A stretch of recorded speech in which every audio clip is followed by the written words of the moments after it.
Namaste to all JVNs. Myself, JVN Dr. Khushbu Verma, Faculty of Agriculture and Veterinary Science. Today we will discuss about the study of microscopy. We will learn about the compound microscope. This session is related to cell biology lab of program BTech FBT third trimester and BSc FND third trimester.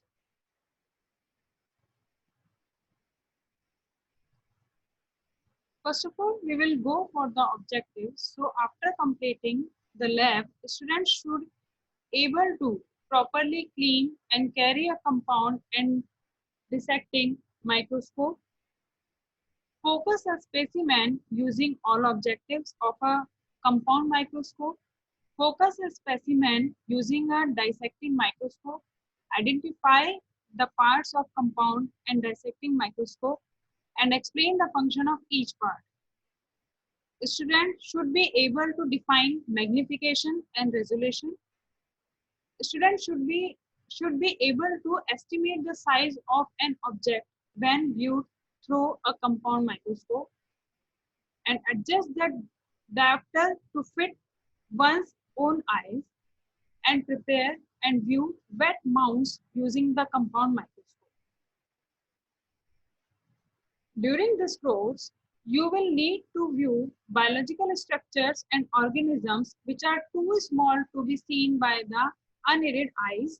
You will have two types of microscope to assist you in viewing these specimens. They are the compound binocular microscope and dissecting microscope. The unaided eyes has the ability to distinguish between two items if they are at least 0.1 millimeter apart, which is your resolution power. By using a light microscope, we are able to distinguish between two items that are at least 0.1 micrometer apart.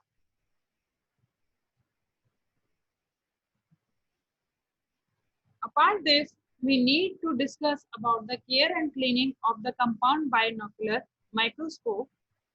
So in this process, first of all, we have to observe and identify of the parts of compound binocular microscope.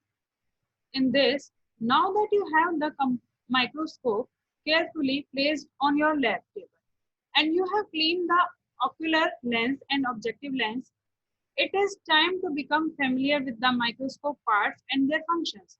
So first of all, the light source is found in the base of the microscope and which bears the weight of the microscope, and it will be present over there, and it is activated by turn on the light switch at the back of the microscope. You will see over there, and the intensity of the light is adjusted by turning the light intensity control knob which is present on the base. Next is the iris diaphragm, which is located just above the light source on the bottom side of the stage. Using this lever attached to it, you can increase and decrease the amount of the light reaching to the specimen. Next one is the between the stage and iris diaphragm is the condenser. The condenser further aids in the focusing of the light onto the specimen. It can be moved up and down by the black knob called the condenser. That is located on the right side of the stage. Take a moment to move the condenser up and down and then position it up close to the stage. For the purpose of this class, we do not need to change the position of the condenser. If you have a problem focusing your specimen, always check the position of the condenser before calling over the instructor. Next one is above the condenser lies the stage. It is mounted at a right angle to the arm and positioned just below the nose piece. The stage is where you will place your specimen.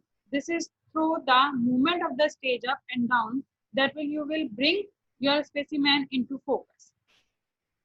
Resting on the top of the stage is the mechanical stage. This contains a spring clip that will hold the slide in the place.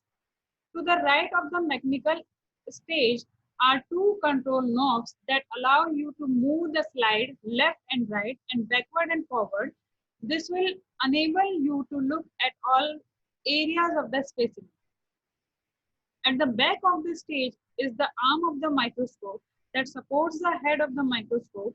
It is connected to the base and is a good place for you to grab hold of the microscope when you need to carry it or lift it out of its storage cabinet. Next one is attached to the arm are the cores and fine adjustment knobs. These knobs move the stage up and down for the purpose of the focusing of the specimen. The course adjustment knob moves the stage a large visible distance with a single turn, and such should be used only with 4x and 10x objectives. It should never be used for 40x and 100x objectives. Next one is above the stage and attached to the rotating nose piece are the four objective lenses. They are called objective lenses because they are closest to the object or specimen you are looking at. The magnification of these lenses are 4x marked by the red ring, 10x marked by the yellow ring, 40x marked by the blue ring, and 100x marked by the white. So these are the part of your compound microscope, and this is the sum up of this practical discussion. Thank you.